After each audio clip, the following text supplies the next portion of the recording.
जय हिंद दोस्तों, कैसे हैं आप सब। तो आशा करते हैं आप सब अच्छे होंगे। आज हम लोग देखेंगे एसएससी जीडी का सेट प्रैक्टिस 3 देखेंगे। और जो हम लोग सेट प्रैक्टिस चला रहे हैं तो स्पार्क पब्लिकेशन के तहत से चला रहे हैं, जिसमें आपको यहाँ पर देखने को 30 प्रैक्टिस सेट मिलेगा। तो हम लोग इसको 30 दिन में कंप्लीट कर लेंगे। चलिए हम इसको स्टार्ट करते हैं। और आपको यहाँ पर एक सेट में 100 प्रश्न देखने को मिलेगा, जिसमें आपको 25 प्रश्न होंगे रीजनिंग से, 25 प्रश्न मैथ से और 25 प्रश्न हिंदी और फिर 25 प्रश्न जीके जीएस से। तो हम लोग इस वीडियो में रीजनिंग का प्रश्न को सॉल्व करेंगे, जो टोटल 25 होगा।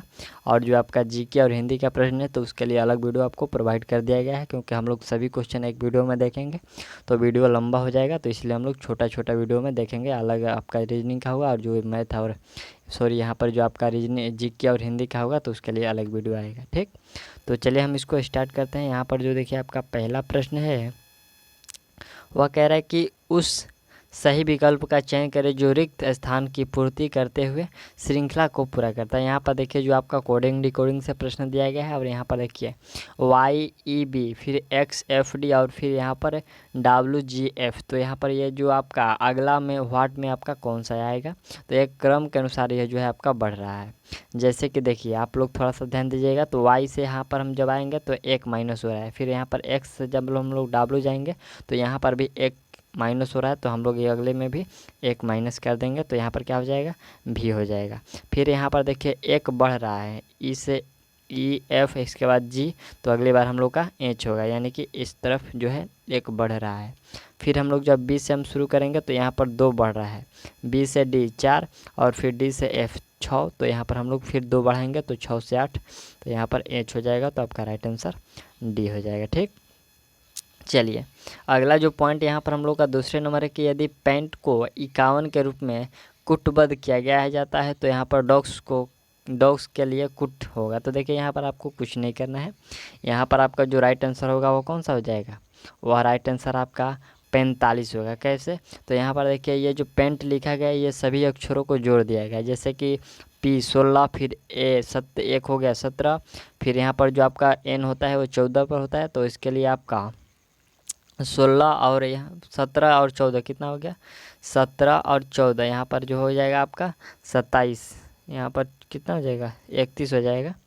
7 4 11 2 1 3, तो 31। और फिर यहाँ पर जो T है वो जोड़ा गया, T कितने पर, तो T 20 पर। तो 31 को और 20 51 को हो गया। तो यहाँ पर हम लोग इसको भी जोड़ेंगे तो ये 45 आ जाएगा। ठीक, चलिए अगला जो हम लोग का तीसरा प्रश्न है, यहाँ पर प्रश्न दिया गया है कि 7 मॉडल्स ABCDEF और G एक फोटोग्राफी सेक्शन के लिए फोटोग्राफर के सामने है।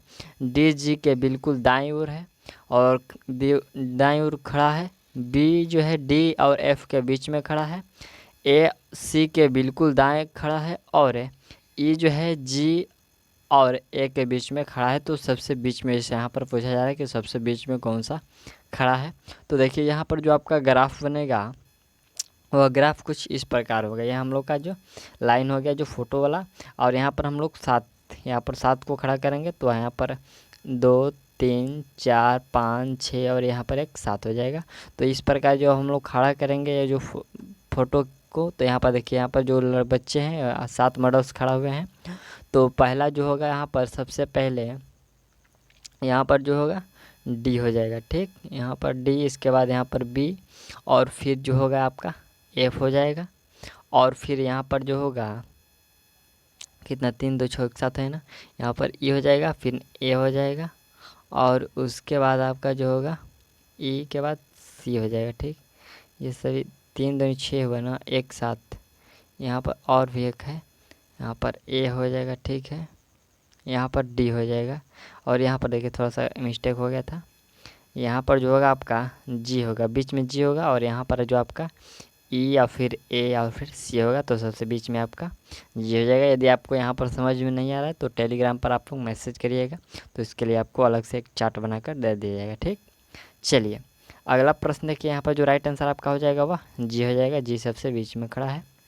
अगला पॉइंट यहाँ पर है, चौथे नंबर जो प्रश्न है कि यदि एक दर्पण उत्तर दिशा में रखा गया है तो दी गई आकृतियों में कौन सी आकृति प्रश्न आकृति सही है। इसका जो हम लोग का उल्टा प्रतिबिंब कौन सा बनेगा। तो यहाँ पर देखिए इस प्रतिबिंब से हम लोग जो प्रतिबिंब प्राप्त होगा वह ऑप्शन B का जो है प्रतिबिंब प्राप्त होगा उल्टा में। तो यहाँ पर आपका राइट आंसर बी हो जाएगा। चलिए अगला पॉइंट है कि उस विकल्प का चयन करें जो सही रूप से रिक्त स्थान की पूर्ति करते हुए श्रृंखला को पूरा करते हैं। यहाँ पर 145 दूनी कितना होता है 290, 290 के में 2 से मल्टीप्लाई करेंगे तो 580, और 580 को 2 से मल्टीप्लाई करेंगे तो 1160 हो गया। तो यानी कि हम लोग का 2 से अगली बार मल्टीप्लाई करना होगा। तो जब हम लोग इसको 2 से मल्टीप्लाई करेंगे तो यह हो जाएगा आपका 1320। राइट आंसर बी हो जाएगा। चलिए अगला जो प्रश्न है हम लोग का कि उस विकल्प का चयन करें जो तीसरे पद से उसी यहाँ पर उस विकल्प का चयन करें जो तीसरे पद से उसी तरह संबंधित है जिस प्रकार पहला पद दूसरे से। तो यानी कि बतख कुड़कुड़ाना, तो पक्षी क्या हो जाएगा चहचहाना। ठीक, पक्षी चहचहाना और यह जो बतख कुड़कुड़ाना। अगला पॉइंट देखिए 7वें नंबर जो प्रश्न यहाँ पर हम लोग का है कि 4 शब्द दिए गए हैं जिनमें से तीन किसी तरह से समान है जबकि एक अलग है, तो असंगत का हम लोग का चयन कर। देखिए यहाँ पर आप लोग सभी बच्चे जो है कंफ्यूज हो जाते हैं यहाँ पर क्या करना है। तो यहाँ पर कोई श्रृंखला यहाँ पर नहीं बैठ रहा है, ये जो आपका श्रृंखला में शामिल नहीं हो रहा है यहाँ पर। जब आप लोग थोड़ा सा ट्राई कीजिए तो इसका जो आपका राइट आंसर होगा ना वह हो जाएगा डी। ऐसा क्यों? तो देखिए यहाँ पर जो हुआ है कि इसमें जो शब्द है उसके ये वाक्य है यहाँ पर कॉमिक, तो इसका पहला और जो अंतिम अक्षर समान है। दूसरा जो सेल्स है इसका भी अक्षर पहला और अंतिम समान है। फिर तीसरा का भी अंतिम और अक्षर जो पहला है वो समान है। लेकिन यहाँ पर जो टॉट है इसका जो अंतिम और पहला अक्षर समान नहीं है, तो ये आपको असंगत में मेल हो जाएगा। ठीक, तो यहाँ पर आपका राइट आंसर डी हो जाएगा। यहाँ पर कोई क्रम नहीं बैठे फिर भी यहाँ पर कोई किसी तरह इसको ढूंढना होता है। तो अगला प्रश्न है कि 8वें नंबर प्रश्न क्या कह रहे हैं। प्रश्न है कि 4 विकल्प दिए गए हैं जिनमें से 3 किसी तरह से समान है जबकि एक अलग है, असंगत है। यहाँ पर शब्द का चयन करें। ठीक है, यहाँ पर देखिए 22-23, यहाँ पर थोड़ा सा आप लोग एक सुधार कर लीजिएगा। यहाँ पर 22-23 नहीं बल्कि 22-33 है। ठीक, तो यहाँ पर 3-3 कर लीजिएगा। ठीक, चलिए अगला है 10-15, इसके बाद है 18-27, इसके बाद है यहाँ पर 16-21। तो इसमें राइट आंसर कौन सा हो जाएगा? इसमें जो आपका राइट आंसर होगा वह 16-21 होगा। ऐसा क्यों? क्योंकि देखिए यहाँ पर जो है यह किसी न किसी का गुणज है। जैसे कि यहाँ पर 11 को जब हम लोग 2 से गुना करेंगे तो 22, और फिर 3 से करेंगे तो 33 हो जाएगा। उसी प्रकार जब हम लोग 5 को 2 से गुना करेंगे तो 10 हो जाएगा, 3 से गुना करेंगे तो 15 हो जाएगा। उसी प्रकार ये भी है। लेकिन ये जो चौथा ऑप्शन है, जब हम लोग 8 को 2 से मल्टीप्लाई करेंगे तो 16 तो हो जाएगा, लेकिन जब हम लोग 8 को 3 से मल्टीप्लाई करेंगे तो ये हम लोग का 24 हो जाएगा, 21 नहीं होगा। तो इसलिए आपका राइट आंसर डी हो जाएगा। ठीक, चलिए अगला पॉइंट देखा जाए, उस विकल्प का चयन करें जो सही रूप से रिक्त स्थान की पूर्ति करते हुए श्रृंखला को पूरा करता है। तो यहाँ पर क्या हुआ ना कि यहाँ पर जो आपका 9 नंबर ऑप्शन है इसका राइट आंसर क्या हो जाएगा? बिल्कुल आप लोग बताइए, इसका राइट आंसर 45 होगा। तो देखिए ये किया गया है आपको 2 को 1 से मल्टीप्लाई 2, फिर जो आपका है 3 को 2 से मल्टीप्लाई किया गया तो कितना 6 हो जाएगा। तो फिर उसी प्रकार जो अगला है 15 को आपको 3 से मल्टीप्लाई किया गया है तो कितना 45। ठीक, चलिए अगला जो प्रश्न आपको 10वें नंबर प्रश्न है कि ए बी की तुलना में अधिक बुद्धिमान है। यहाँ पर हम लोग ग्राफ बनाते चलेंगे। ये जो है आपका बी की तुलना में अधिक बुद्धिमान है यहाँ पर। ठीक है, उसके बाद कह रहा है यहाँ पर इसका ग्राफ हम इधर बनाते हैं। ठीक, ए जो है बी की तुलना में अधिक बुद्धिमान है, तो ए जो है बी से अधिक बुद्धिमान है सी बी से अधिक बुद्धिमान नहीं है। जो कि यहाँ पर जो सी है वो बी से बुद्धिमान अधिक नहीं है, तो यहाँ पर बुद्धिमान कौन अधिक है? बी है। ठीक, तो यहाँ पर आपका राइट आंसर ऐसे हो जाएगा। फिर अगला प्रश्न देखिए, अगला जो कह रहा है कि डी है जो ई की तुलना में अधिक बुद्धिमान है। यानी कि जो डी है ई की तुलना में अधिक बुद्धिमान है, यानी कि ई से वो ज़्यादा बुद्धिमान है, और परंतु ए से अधिक नहीं है। जो डी है तो वह ई से बुद्धिमान है लेकिन ए से अधिक नहीं है। ठीक, तो ये जो हम लोग का यह ग्राफ बन गया। और पूछा जा रहा है कि सबसे बुद्धिमान कौन सा है। तो देखिए यहाँ पर जो सबसे बुद्धिमान में हो जाएगा, यहाँ पर भी ए आ रहा है और यहाँ पर भी ए आ रहा है, तो यहाँ पर आपका जो राइट आंसर होगा वह ए हो जाएगा। चलिए अगला जो पॉइंट देखिए, यहाँ पर हम लोग का आकृति यानी कि श्रृंखला वाला फिगर वाला प्रश्न है, तो इसको आप लोग आसानी से इसको सॉल्व कर लीजिएगा। यहाँ पर जो आपका राइट आंसर हो जाएगा कौन सा हो जाएगा बताइए? यहाँ पर आपका राइट आंसर सी हो जाएगा। ठीक, चलिए अगला प्रश्न देखिए, प्रश्न हम लोग का वेन आरेख से करना है। करें कि वेन आरेख का चयन करें जो दिए गए तीन वर्गों के बीच के संबंधों को सर्वोत्तम दर्शाता है। यहाँ पर देखिए पुरुष और पिता फिर भाई है, तो ये जो तीनों का ग्राफ होगा वह कैसे होगा, तीनों का जो ग्राफ होगा वह ए होगा। ठीक, वो कैसे कि देखिए यहाँ पर पुरुष, यहाँ पर हम लोग एक बड़ा जब गोला बनाएंगे पुरुष का, और उसके अंदर ही आपका जो पिता है और भाई है इसके अंदर ही आ जाएगा। ठीक, तो यहाँ पर पुरुष और उसके अंदर, यानी कि पुरुष जो एक प्रजाति है लेकिन इसके अंदर जो होता है आपका पिता और भाई दोनों का रूप अलग अलग हो सकता है। ठीक, चलिए अगला जो प्रश्न हम लोग का कथन और निष्कर्षण से है, तो यहाँ पर देखिए प्रश्न है कि सभी प्रेरक संधारित है, कुछ प्रतिरोध प्रेरक है और सभी परमाणु संख्या प्रतिरोध है। तो इसका जब हम लोग ग्राफ बनाएंगे, यानी कि इसका हम लोग जो सिलोजिज्म है इसका जो हम लोग फिगर बनाएंगे, तो देखिए यहाँ पर कह रहा है कि सभी प्रेरक संधारित है। ठीक, यहाँ पर जो सभी प्रेरक संधारित है, सभी परमाणु संख्या प्रतिरोध है। ठीक, यहाँ पर देखिए जो प्रतिरोध ये यहाँ पर हम लोग जब बड़ा प्रतिरोध का बना दिए, उसके बाद परमाणु संख्या, जो सभी परमाणु संख्या है वो प्रतिरोध है, तो इसके अंदर आपको परमाणु यहाँ पर लिख दे रहे हैं आपका, ये सही, ये प्रतिरोध के अंदर आ जाएगा, प्रतिरोध के अंदर आ जाएगा।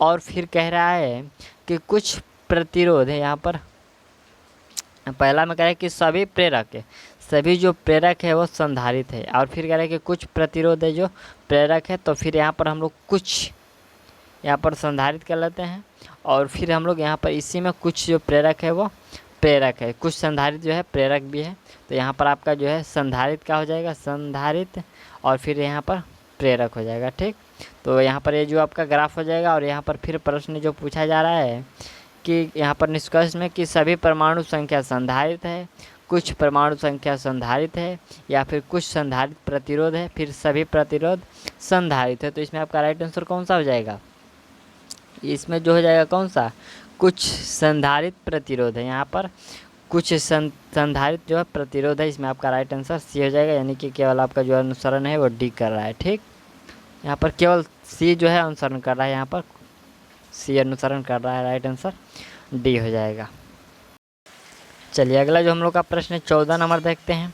यहाँ पर प्रश्न है कि उस विकल्प का चयन करें जो तीसरे पद से उसी तरह संबंधित है जिस प्रकार पहला पद दूसरे से। ठीक है, देखिए यहाँ पर जो आपका किया गया है, यहाँ पर तो पहले आपका जो राइट आंसर होगा वो 100 होगा। ठीक, वो कैसे, यहाँ पर देखिए 412 है, तो जब हम लोग 412 को अलग अलग जोड़ेंगे तो ये हमको 7 प्राप्त होगा। ठीक, 4 1 5 और फिर 2 7, और 7 का स्क्वायर कर दिया गया है तो ये 49 हो गया है। तो उसी प्रकार जब हम लोग 361 को जोड़ेंगे, 3 6 9 और 1 10, तो जब हम लोग 10 को स्क्वायर करेंगे तो कितना 100 हो जाएगा। तो यहाँ पर आपका राइट आंसर 100 हो जाएगा। ठीक, सी कर लीजिएगा। अगला प्रश्न देखिए, प्रश्न हम लोग का है कि 4 अक्षर समूह में दिए गए जिसमें से 3 किसी तरह समान है जबकि एक जो है असंगत है, तो असंगत का हम लोग का चयन करना है। देखिए यहाँ पर जो आपका असंगत जब हम लोग चयन करेंगे तो यहाँ पर देखिए DEF है, उसके बाद है यहाँ पर जो है बी में HIK, और फिर सी में जो है CDE, और यहाँ पर जो चौथे में है EFG। तो यहाँ पर देखिए यहाँ पर एक एक बढ़ते जा रहा है, लेकिन जो आप ऑप्शन बी में देखेंगे, ऑप्शन बी में, तो यहाँ पर देखिए H के बाद I एक बढ़ रहा है, लेकिन I के बाद J होना चाहिए था एक बढ़ने के लिए, लेकिन यहाँ पर K हो जा रहा है, तो इसमें जो है D का डिफरेंस है, तो इसलिए हम लोग का राइट आंसर क्या हो जाएगा, यहाँ पर B हो जाएगा।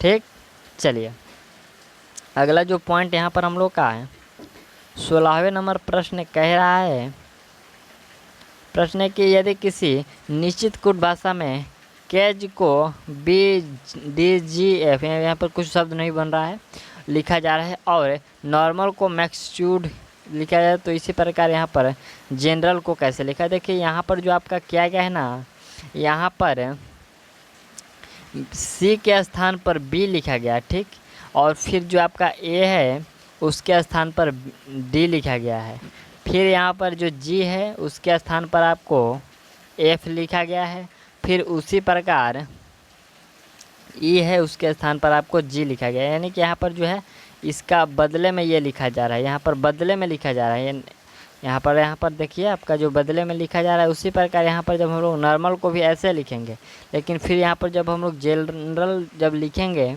तो यहाँ पर जो आपका यहाँ पर देखिए, यहाँ पर जी का हम लोग क्या लिखेंगे, एफ दिया गया, तो यहाँ पर हम लोग एफ से शुरू करेंगे। एफ यहाँ पर सी में होगा या फिर डी में होगा।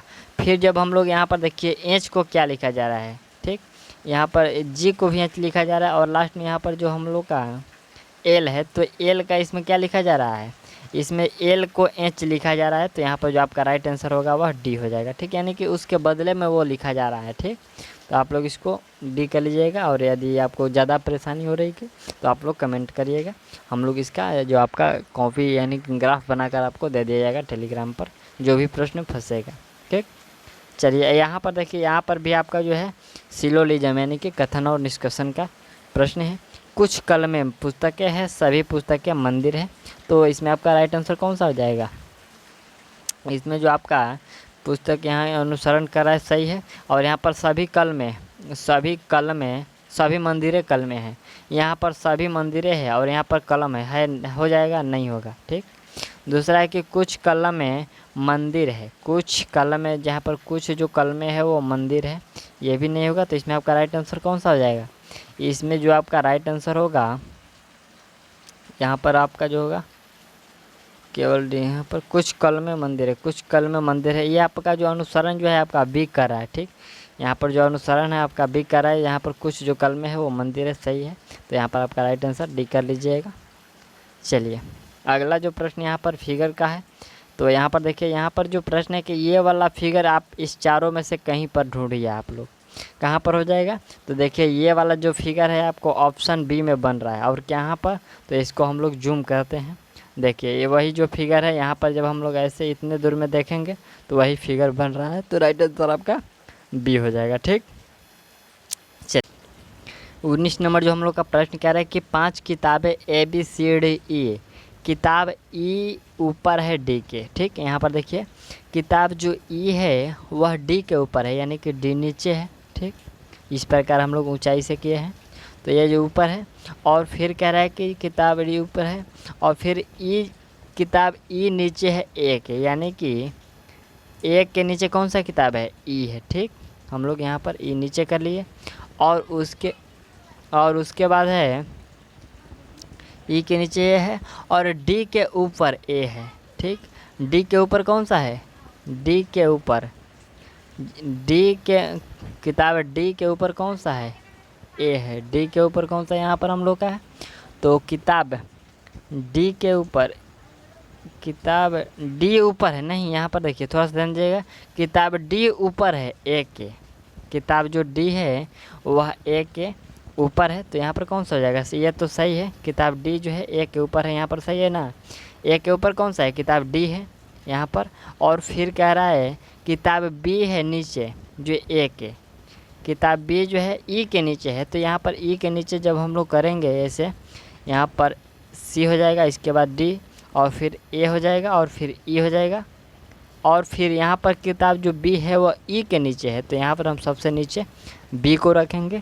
और इस प्रश्न में जो पूछा जा रहा है यहाँ पर जो आपका ग्राफ है वो बनकर तैयार हो गया, और फिर कौन सा किताब सबसे नीचे है, तो सबसे नीचे जो किताब है वह बी है, ठीक। चलिए 20 नंबर जो हम लोग का प्रश्न है, उस विकल्प का चयन करें जो तीसरे पद उसी प्रकार संबंधित जिस प्रकार पहला दूसरे से। तो देखिए यहाँ पर ए सी और ई एफ, फिर उसके बाद एम ओ, तो यहाँ पर क्या होगा, देखिए यहाँ पर आपको कुछ नहीं करना है, यहाँ पर जो आपका राइट आंसर होगा वो कौन सा हो जाएगा, वह क्यू आर होगा। ऐसे कैसे, देखिए यहाँ पर ए से आपको 2 बढ़ाया गया है तो सी हो गया, और सी से जो आपका 3 बढ़ाया गया है, ठीक। तो इसी प्रकार हम लोग इसी में भी अपना देखेंगे, एम से जब हम लोग 2 बढ़ाएंगे तो क्या हो जाएगा, ओ हो जाएगा, और जब हम लोग ओ से 3 बढ़ाएंगे तो क्या हो जाएगा, आर हो जाएगा, ठीक। तो यहाँ पर आपका राइट आंसर डी हो जाएगा। चलिए 21 नंबर प्रश्न देखिए, यहाँ पर जो आपका पेपर फोल्डिंग से प्रश्न है, पहले इसको ऐसे मोड़ा गया है, फिर इसको ऐसे मोड़ा गया है, और फिर इसको ऐसे मोड़ दिया गया है, और लास्ट में ऐसे मोड़कर काट दिया गया है, तो आपका कौन सा ग्राफ बनकर तैयार होगा, ठीक। तो इसमें आपका जो ग्राफ तैयार होगा वह ऑप्शन बी का ग्राफ तैयार होगा, ठीक। चलिए अगला प्रश्न है कि कार संबंधित है जिस प्रकार गैरेज से, तो हवाई जहाज़ किससे संबंधित है, ठीक। जैसे कि कार जो है गैरेज में रखा जाता है, तो हवाई जहाज़ कहाँ पर रखा जाता है, हवाई जहाज़ हैंगर में रखा जाता है, ठीक। यहाँ पर राइट आंसर बी हो जाएगा।